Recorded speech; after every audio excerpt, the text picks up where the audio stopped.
Si Aida ay isang batang 14 na taong gulang na nakatira sa isang mahirap na bahay sa isang liblib na baryo. Ang kanyang pamilya ay kabilang sa mga mahihirap, ang ama ay isang manggagawa para sa mayayaman, at ang ina ay isang nagtitinda ng gulay sa palengke. Ang mahirap na buhay ay nagdulot kay Aida na iwan ang pag-aaral mula pa noong bata pa siya. Hindi na siya nakapagpatuloy hanggang ika-4 na baitang dahil hindi kayang tustusan ng kanyang pamilya ang kanyang pag-aaral. Kahit na kinikimkim ang hirap ng buhay, si Aida ay may isang malinis na puso at laging handang tumulong sa mga tao sa kanyang paligid. Kasama ang kanyang pamilya, nakatira siya sa isang bahay na sira-sira, pero araw-araw ay gumigising siya ng maaga upang tulungan ang ina sa pagtitinda ng gulay, at sa hapon ay tumutulong siya sa ama sa pagsasaka. Bagamat hindi madali ang buhay, patuloy na hinahanap ni Aida ang paraan upang mapanatili ang kanyang pananampalataya sa magagandang bagay sa buhay. Sa kabila ng kakulangan, patuloy na pinapalakas ni Aida ang kanyang tiwala at umaasa na balang araw ay makakaligtas ang kanilang pamilya mula sa kahirapan. Nais niyang makabalik sa paaralan, matuto, at baguhin ang kanyang buhay.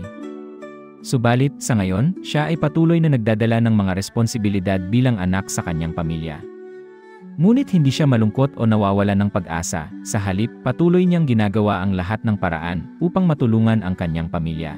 Isang gabi, nang wala nang makain ang pamilya ni Aida, naramdaman niyang nag-aalala siya. Pumunta na sa palengke ang kanyang ina mula pa kaninang umaga, ngunit hindi siya nakabenta ng marami ngayon, at hindi pa rin umuwi ang kanyang ama mula sa isang buong araw ng pagtatrabaho sa bukirin. Sa puso ni Aida, sumik ang pakiramdam ng kalungkutan. Alam niyang kung hindi siya gumawa ng anuman, magugutom ang pamilya. Nagpasya siyang pumunta sa kabubatan upang mangalap ng panggatong. Bagamat nagsisimula ng magdapo ang dilim, hindi na makapaghintay pa si Aida. Kinuha niya ang maliit na lampara, itinali ang lumang damit na tela, at nagsimulang maglakad patungo sa kabubatan na malapit sa kanilang baryo. Ang kanyang mga yapak ay umuukit sa daang madumi at ang tunog ng hangin ay humahaplos sa mga sanga ng mga puno, kaya't ang paligid ay nagiging mas malungkot. Pagdating sa kagubatan, nakakita si Aida ng mga tuyong kahoy at nalagas na mga dahon, kaya't nagsimula siyang mangalap upang dalhin pabalik.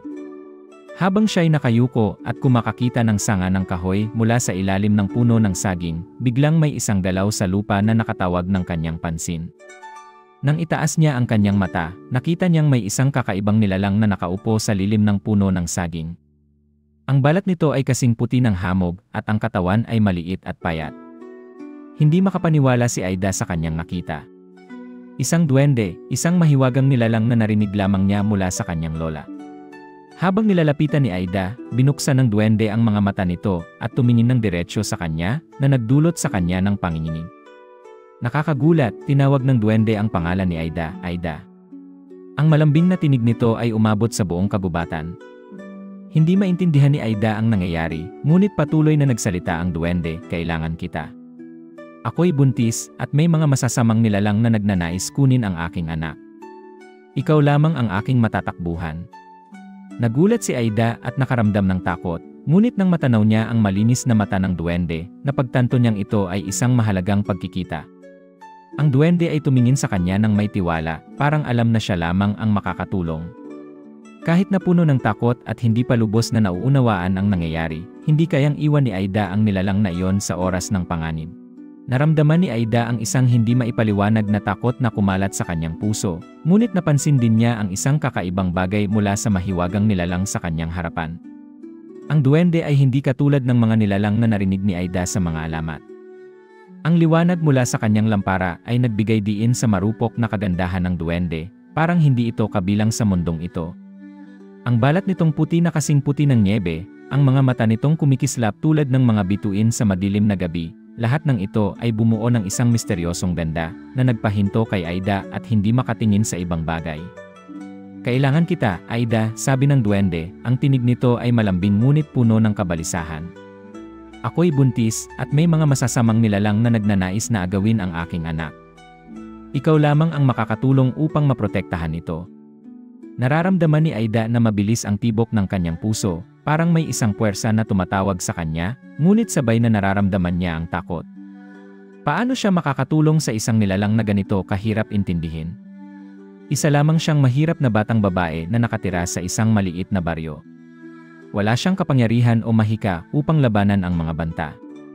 Nagpatuloy ang duwende, kung papayag ka, ipagkakatiwala ko sa iyo ang responsibilidad na protektahan ang aking anak. Kung tatanggihan mo, hindi lang ako ang magkakaroon ng kapahamakan, kundi pati na ang iyong pamilya. Ang mga salitang ito ay nagdulot ng panginginig kay Aida. Hindi niya maiwasang maisip ang mga babala ng kanyang lola, na nagturo sa kanya na kapag nakatagpo ng mga nilalang tulad ng duwende, ang pagtanggi na tumulong ay maaaring magdulot ng malupit na kapalaran.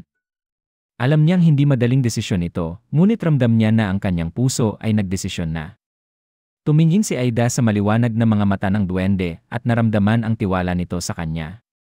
Tutulungan kita, sabi ni Aida, ang tinig niya ay matatag, kahit na puno ng pangambang nasa kanyang puso. Gagawin ko ang lahat ng aking makakaya. Nagngiti ng magaan ang duwende, isang ngiti na puno ng kabutihan ngunit may kalungkutan.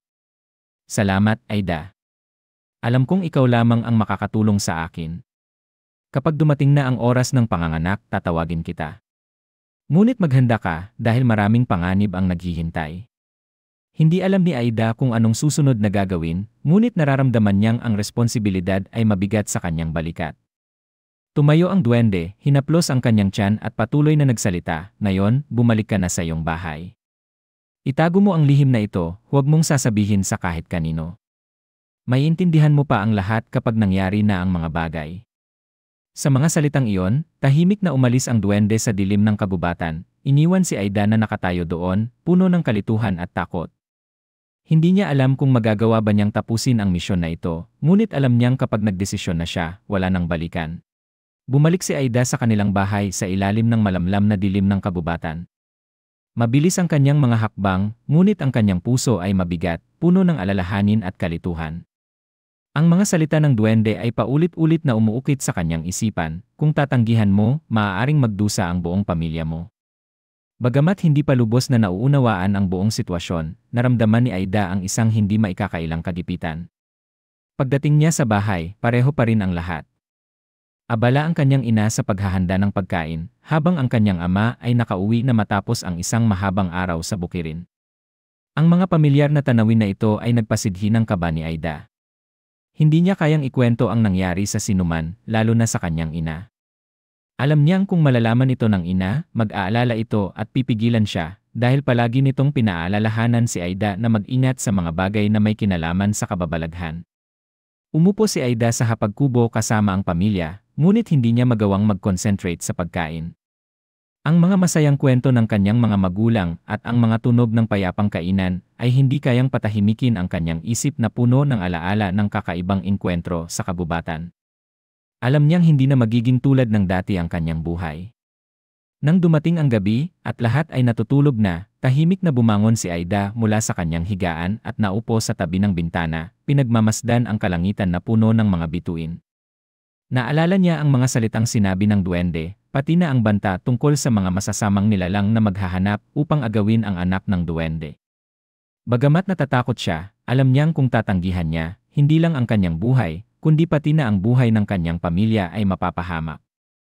Sa mga sandaling iyon, nakarinig si Aida ng mahina at malumanay na bulong mula sa kagubatan sa malayo. Hindi siya sigurado kung ano ito, ngunit naramdaman niyang bumilis ang tibok ng kanyang puso.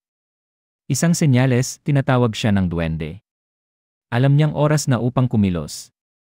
Nagdesisyon si Aida na hindi na pwedeng magpatumpik-tumpik pa. Bagamat puno ng kaba at pangamba, nagpasya siyang tutulong sa duwende. Tumayo siya, kinuha ang kanyang maliit na lampara, at naghanda na muling maglakbay. Naalala niya ang sinabi ng kanyang ina, kung ang iyong puso ay tapat at malinis, makakakita ka ng lakas upang malampasan ang lahat ng pagsubok. Ang mga salitang iyon ay nagbigay sa kanya ng lakas, at naramdaman niyang may isang hindi nakikita, ngunit malakas na puwersa na nagsimula ng magbigay daan sa kanyang katawan at isipan. Wala nang atrasan. Malalim na huminga si Aida, binuksan ang pintuan, at naglakad patungo sa dilim ng kabubatan. Ang mga bituin sa kalangitan ay nagsisilbing gabay sa kanyang daraanan. Ramdam niya, kahit takot na takot, ay mayroong isang malakas na determinasyon. Hindi niya papayagan na may anumang hadlang na magpigil sa kanya upang matupad ang misyon na ito. Pumasok si Aida sa kabubatan ng gabing iyon, at muling bumalot sa kanya ang pakiramdam ng takot. Ang mga anino ng mga puno ay parang mga multo, at ang tunog ng hangin ay parang mga bulong mula sa kabilang mundo. Pinipilit niyang huwag isipin ang mga panganib na maaaring mangyari, ngunit ang kanyang puso ay hindi matigil sa kaba. Bawat hakbang ay parang bumigat, at ang tibok ng kanyang puso ay mas mabilis kaysa kailanman. Nakita niya ang lugar na tinukoy ng duwende, sa ilalim ng isang malaking puno ng saging, kung saan ang mahinang liwanag mula sa lamparan ni Aida ay nagbigay liwanag sa isang maliit na espasyo sa paligid. Nang lumapit siya, nakita niyang nakaupo ang duwende sa ilalim ng puno, ang mukha ay pagod ngunit puno ng determinasyon. Nakapatong ang kanyang kamay sa kanyang tiyan, at kahit na mukhang mahina, ang mga mata ng duwende ay nagpapakita ng lakas ng loob. Naparito ka sa tamang oras, sabi ng duwende, ang boses niya ay mahina ngunit puno ng pasasalamat. Salamat sa pagdating at pagtulong sa akin. Tumango si Aida at ramdam niya ang isang kakaibang lakas sa kanyang puso. Sinimulang ikwento ng duwende ang mga panganib na nagbabanta. Ang mga masasamang nilalang ay papalapit. Nais nilang agawin ang bata. Kung hindi mapoprotektahan ang bata, malalagay sa panganib ang buong mundo. Hindi na nagtanong si Aida, ang alam lang niya ay kailangan niyang protektahan ang bata, hindi lamang para sa duwende kundi para sa lahat ng mahal niya sa buhay. Nangako siya na tutulong at ngayon ay oras na para patunayan ang kanyang pangako. Habang nakatayo si Aida sa tabi ng duwende, nagsimulang lumitaw ang mga anino sa kabubatan. Ang pakiramdam ng lamig at banta ay dahan-dahang bumabalot sa kanila at alam ni Aida na malapit na ang mga masasamang nilalang. Sa puntong iyon, ibinigay ng duwende kay Aida ang isang mahiwagang dahon, kulay berdeng luntian at kumikislap ng isang misteryosong lakas. Ito ang dahon ng proteksyon. Gamitin mo ito upang lumikha ng isang harang para protektahan ang bata, utos ng duwende, ang mga mata niya ay puno ng pag-aalala. Hinawakan ni Aida ang dahon at agad niyang naramdaman ang lakas mula dito. Para siyang pinapalakas, isang bagong enerhiya ang dumaloy sa kanyang katawan. Nang magsimulang magsalubong ang mga masasamang nilalang, inilapag ni Aida ang dahon sa lupa at isang asul na liwanag ang kumalat, bumuo ng isang proteksyong bilog sa paligid ng duwende at ng bata. Ang mga masasamang nilalang, nang makita ang bilog na liwanag, ay nagalit at nagsimulang mag-atake. Nagngangalit sila, sinubukang sirain ang harang, ngunit lahat ng kanilang pagsubok ay nauurong. Tumayo si Aida ng matatag, ang puso niya ay puno ng determinasyon. Nararamdaman niya ang presensya ng mga masasamang nilalang, ngunit naramdaman din niya ang lakas ng proteksyong dulot ng mahiwagang dahon. Matapos ang ilang minutong matinding laban, hindi nagtagumpay ang mga nilalang sa pagwasak sa harang at umatras pabalik sa dilim ng kabubatan. Si Aida at ang duwende ay huminga ng maluwag, ngunit ang kaba at alalahanin ay nanatili sa kanilang mga puso. Bagamat nanalo sila sa laban na iyon, alam nilang ang paglalakbay upang protektahan ang bata ay nagsisimula pa lamang. Tumingin ang duwende kay Aida, ang mga mata nito ay kumikislap ng pasasalamat. Magaling ka, Aida. Ngunit hindi pa tapos ang mga panganib. Kailangan natin ipagpatuloy ang proteksyon sa bata hanggang sa ito'y lumaki. Tumango si Aida at muling pinagtibay ang kanyang determinasyon. Pumasok siya sa isang mundong noon ay tanging mga alamat lamang ang kanyang naririnig, ngunit ngayon, siya na mismo ang haharap sa malalaking pagsubok. Ngunit hindi siya natatakot. Alam niyang, sa tulong ng duwende at ng mahiwagang dahon, magagawa niyang protektahan ang bata at siguraduhin na ang balanse ng mga mundo ay hindi mawawasak. Kinabukasan, nang sumikat ang araw at ang mga unang sinag ng liwanag ay dumaan sa mga sanga ng mga puno sa kabubatan, si Aida ay patuloy na naguguluhan sa mga nangyari noong nakaraang gabi. Bumalik siya sa lugar kung saan ipinanganak ng duwende ang bata, at tanging mga bakas ng labanang naganap noong nakaraang gabi ang natira. Nararamdaman niya ang isang kakaibang katahimikan, ngunit ang puso niya ay puno pa rin ng pangamba. Bagamat ang bata ay ligtas na, may isang hindi maipaliwanag na pakiramdam na bumabalot kay Aida. Ang batang iyon, kahit bagong silang, ay hindi katulad ng mga karaniwang bata. Ipinanganak ng duwende ang isang napakaliit na bata, ang balat nito ay kasing ningning ng buwan, at ang mga mata nito ay parang kumikislap at sumasalamin sa buong kalangitan ng gabi. Hindi ito umiyak tulad ng ibang mga bata, kundi tinitigan si Aida ng mga mata nitong malalim, na para bang nauunawaan nito ang mga bagay na hindi pa kayang maunawaan ng mga matatanda. Ito ang anak na matagal ko nang ipinaglalaban at pinoprotektahan, sabi ng duwende, ang kanyang boses ay puno ng kalungkutan. Hindi ito isang karaniwang bata. Siya ang susi ng balanse sa pagitan ng dalawang mundo, ang mundo ng mga tao at ang mundo ng mga mahiwagang nilalang. Nabigla si Aida. Hindi niya lubos na nauunawaan ang kahulugan ng mga sinabi ng duwende, ngunit nararamdaman niya na may isang dakilang misyon na nagsisimula ng mabuo sa kanyang puso. Ang batang ito, kahit na maliit at mahina, ay may napakalaking responsibilidad. Nararamdaman niya ang kakaibang paraan ng pagtingin ng bata sa paligid, na parang alam nito ang higit pa tungkol sa mundong ito. Nagpatuloy ang duwende, may kakayahan siyang magdala ng kapayapaan o magdulot ng kaguluhan.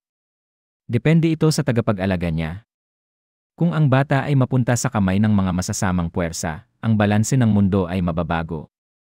Ngunit kung ikaw ang mag-aalaga at magpoprotekta sa kanya, ang mundo ay mananatiling tahimik at payapa. Tumingin si Aida sa bata, at nakita niyang ang mga mata nito ay kumikislap tulad ng mga bituin sa kalangitan, misteryoso at mahika. Hindi niya kayang isipin kung paano niya haharapin ang napakabigat na tungkulin, ngunit alam niyang ito ang kapalaran na kanyang pinili, at wala nang daang balik. "I will protect him," Aida said with a strong voice, despite the worry in her heart. "No matter what happens, I will do everything to keep this balance from being broken." Ngumiti ang duwende ng mahinahon, ang mga mata nito ay puno ng pangamba, ngunit may kasamang pag-asa. "Nagtitiwala ako sa iyo, Aida. Ngunit tandaan, marami pang pagsubok ang naghihintay sa iyo. Kailangan nating patuloy na protektahan siya, hindi lang mula sa masasamang nilalang, kundi pati na rin mula sa mga puwersang mas malakas pa." Hinalikan ni Aida ang bata at niyakap ito, ramdam ang bigat ng responsibilidad na nakaatang sa kanyang mga balikat. Alam niyang mula ngayon, ang kanyang buhay ay hindi na magiging katulad ng dati. Ngunit isang bagay ang tiyak, hindi siya susuko. Protektahan niya ang batang ito at panatilihin ang balanse ng dalawang mundo, kahit pa kailangan niyang harapin ang pinakamalupit na mga panganib. Lumipas ang panahon, at si Aida ay nagsimula ng mag-adjust sa kanyang papel bilang tagapag-alaga ng espesyal na bata. Inaalagaan niya ang bata, pinapalakot siya, kinakanta ang mga awit na itinuro sa kanya ng kanyang lola, at paminsan-minsan, habang tinitingnan ang mga kumikislap na mata ng bata, nararamdaman niyang ginagawa niya ang isang bagay na malaki at mahalaga. Ngunit sa kabila ng lahat ng ito, patuloy na may isang alalahanin sa kanyang puso na hindi mawala. Alam niyang ang pinakamalaking banta ay hindi pa dumarating. Pinayuhan siya ng duwende na may mga masasamang nilalang na nagmamasid at hindi titigil hanggat hindi nila nakukuha ang batang ito. Naiintindihan ni Aida na ang kanyang misyon ay hindi lang basta alagaan ang bata, kundi protektahan ito mula sa mga panganib na hindi kayang imaginin ng isang normal na tao. Sinisikap niyang itago ang lahat at ang mga tao lamang na malalapit sa kanya ang nakakaalam tungkol sa bata, ngunit nararamdaman niyang ang bawat araw ay nagiging mas peligroso. Isang gabing may buwan, habang si Aida ay nakaupo sa terasa, ang bata ay mahimbing na natutulog sa kanyang mga kamay, naramdaman niya ang isang pagbabago sa hangin. Ang kakaibang lamig, ang mga tunog na hindi pamilyar mula sa malayo, at ang mga anino na gumagalaw malapit sa bahay. Ramdam ng kanyang puso ang pagbilis, at hindi siya makatingin palayo sa madilim na kagubatan sa harap niya. Agad niyang napansin na ang banta na iniiwasan niya, na sinabi ng duwende, ay malapit na. Ngunit sa pagkakataong ito, hindi ito mga karaniwang masasamang nilalang. Ito ay isang mas makapangyarihang puwersa. Ito ay ang Supremo, isang dambuhalang nilalang na may kakayahang magdulot ng takot, at matagal nang nagnanais na kunin ang bata. Narinig ni Aida ang malakas na tunog ng hangin na dumadaan sa mga sanga ng mga puno na para bang isang babala. Pagkatapos, isang malalim at madilim na tinig ang umabot mula sa dilim, "Ang bata ay akin. Huwag mo nang subukang protektahan siya, Aida. Hindi mo ako kayang pigilan." Isang pakiramdam ng lamig ang dumaan sa katawan ni Aida, ngunit hindi siya umatras. Mahigpit niyang niyakap ang bata sa kanyang mga braso, naramdaman ang mahina nitong hininga. Natutulog pa ito, hindi alam ang nangyayari sa paligid. Ngunit alam ni Aida na kapag ito ay magising at lumabas, magiging mas mapanganib ang banta. "Hindi mo siya makukuha," sagot ni Aida, pilit pinipigilang magtakot sa kanyang tinig. "Protektahan ko siya, anuman ang mangyari." Agad na nagsimulang magbago ang dilim sa paligid niya, at isang napakabigat na anino ang lumitaw mula sa gabi. Si Supremo, ang makapangyarihan nilalang, ay nagpakita ng kanyang kakilakilabot na anyo. Isang napakataas na katawan, mga mata na kumikislap na parang mga apoy, at balat na kasing tigas ng bakal. Naglalabas ng isang lakas na mahirap ipaliwanag. Hindi natakot si Aida, ngunit ramdam na ramdam niya ang banta sa bawat galaw ni Supremo. Alam niyang hindi siya makakalaban gamit ang karaniwang lakas, ngunit alam niyang hindi siya pwedeng magpatalo at hayaan na makuha ng Supremo ang bata.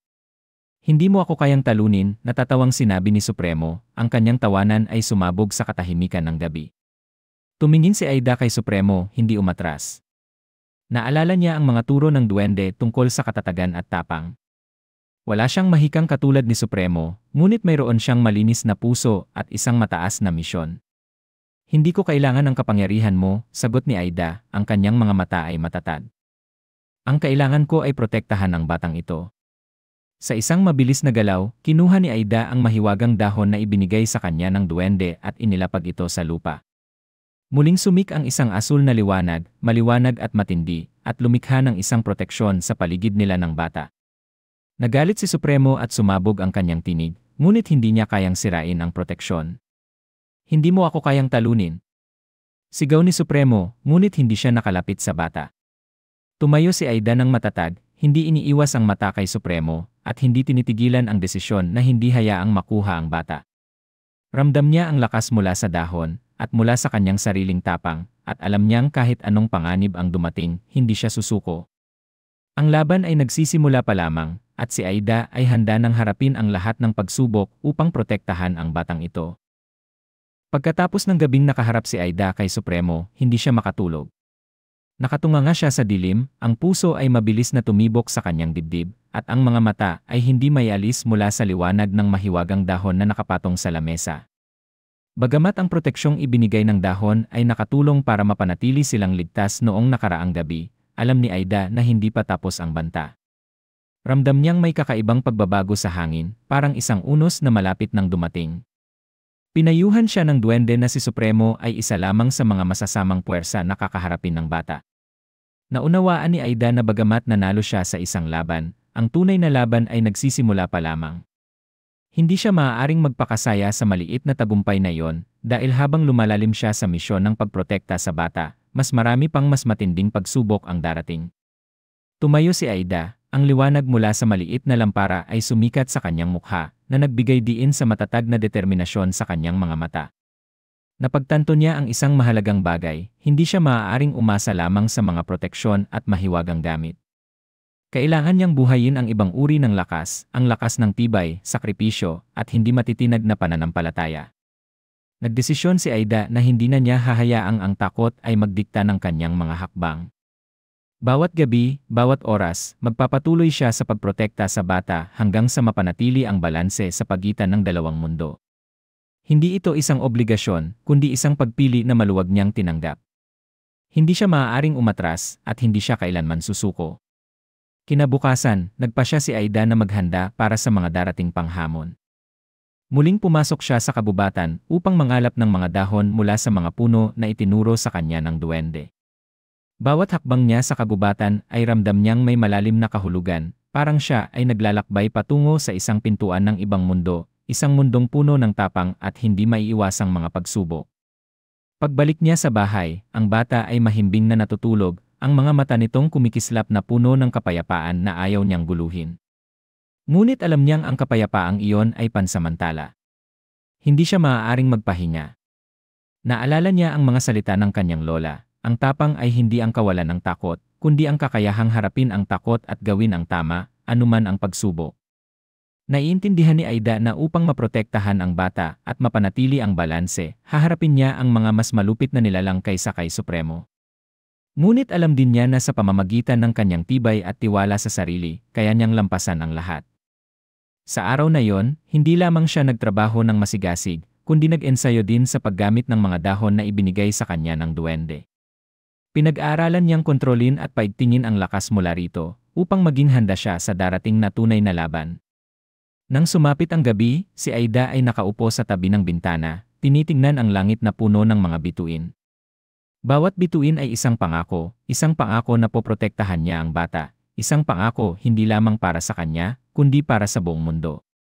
At sa sandaling iyon, naisip ni Aida na ang tunay na paggising ay hindi lang mula sa mga laban, kundi mula sa pagkakaroon ng malalim na kaalaman sa sarili, at ang hindi matitinag na determinasyon na protektahan ang pinakamahalagang bagay. Hindi ko papayagan na may makagambala sa kapayapaang ito, bulong ni Aida sa kanyang puso.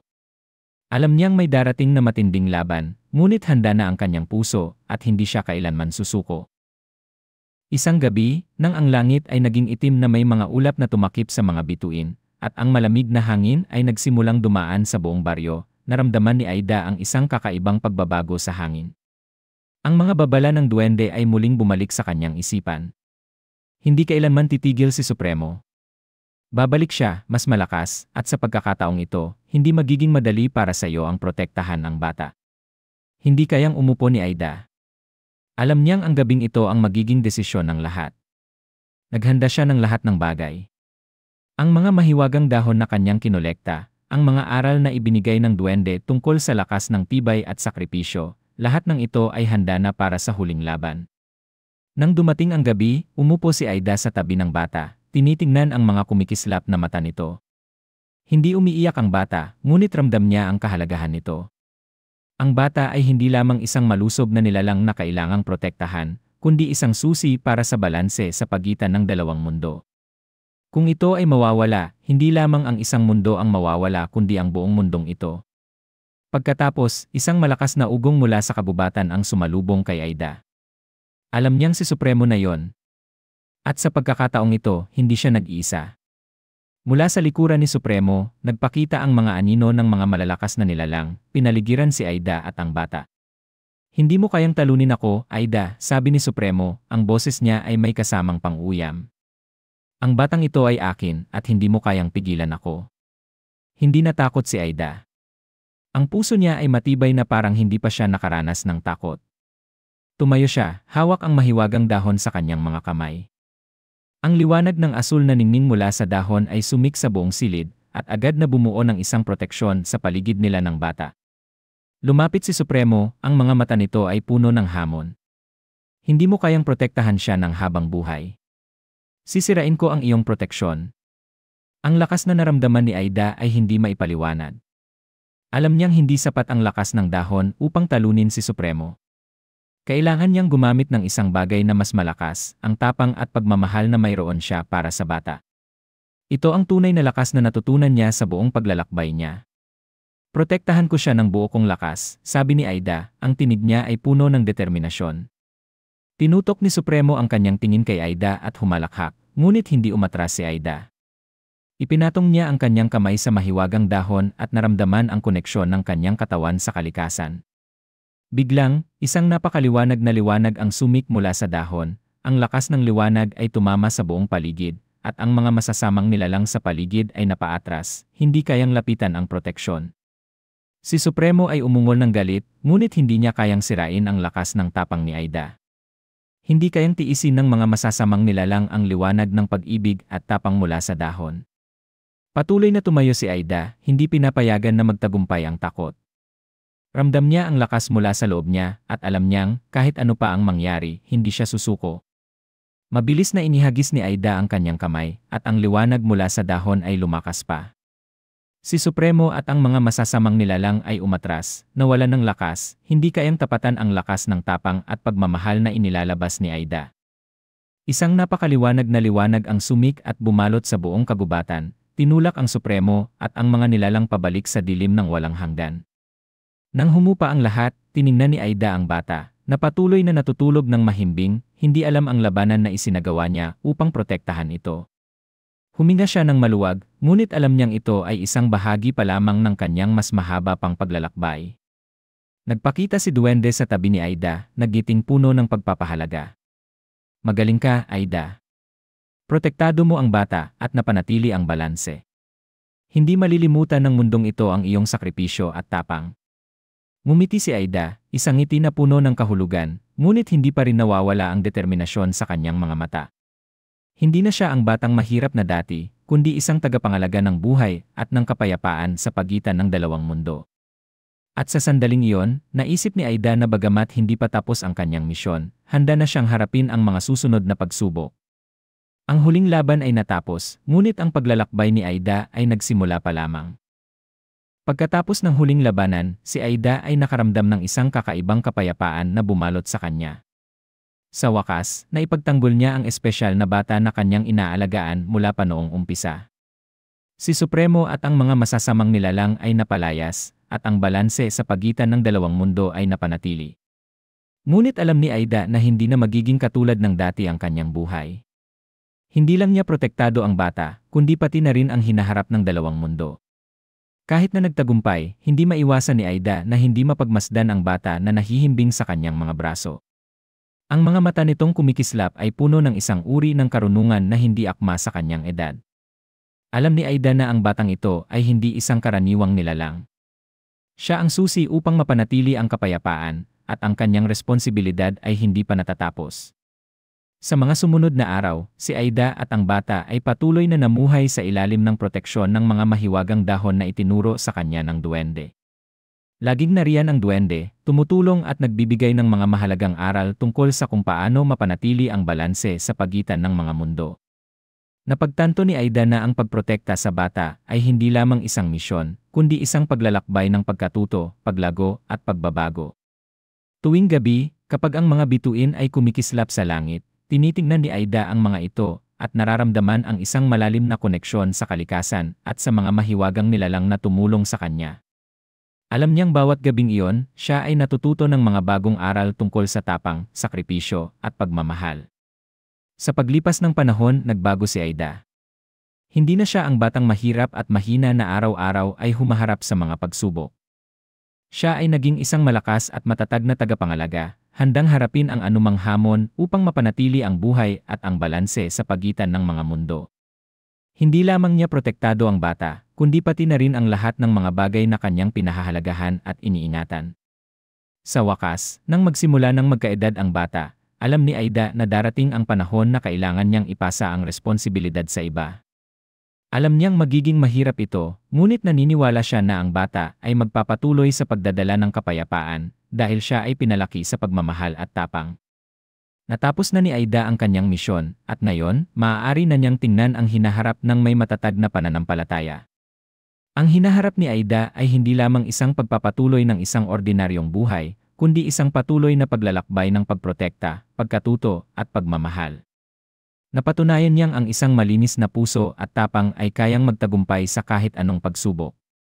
At sa mga sandaling iyon, alam ni Aida na kahit gaano man kahirap ang landas na kanyang tatahakin, palaging handa siyang harapin ito at ipaglaban ang mga bagay na pinakamahalaga. At ang mundo, sa lahat ng kanyang misteryo at panganib, ay laging aalala kay Aida ang tagapangalaga ng buhay, ang nagpanatili ng kapayapaan sa pagitan ng dalawang mundo.